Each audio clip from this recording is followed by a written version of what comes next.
rừng reo bên suối trong Chúa giáng trần một đêm sáng thanh bình. Lời ngôn sứ đã loan rằng ơn bình an cho địa cầu và cho người thiên chí ngay lòng. Hang lửa bè lên đêm đông giá lạnh, ngôi hai vào đời giữa trời mênh mông.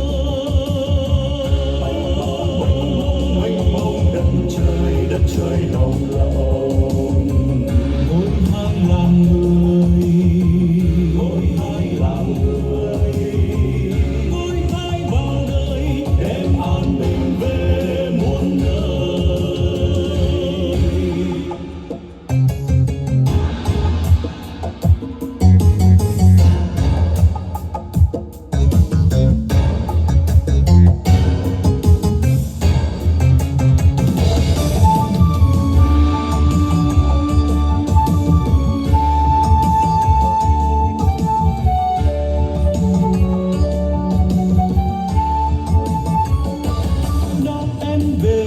Tình yêu đến trong đời, người trao người thân ái nụ cười, nghe lòng vui như thác reo hoa trên ngàn tỏa hương khắp buôn làng.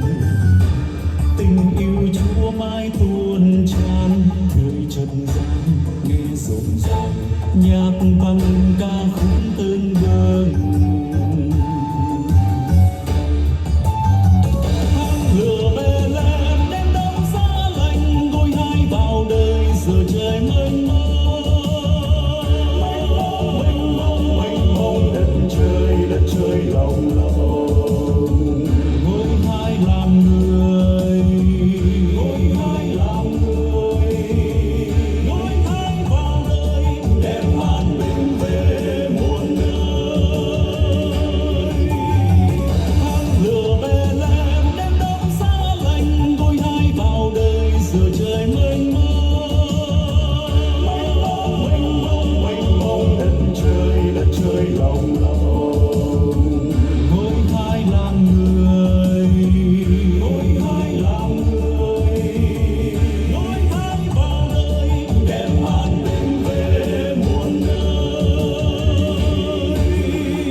Trong mỗi tâm hồn đón em về trời với đất giao hòa, đón em về tình yêu đến trong đời.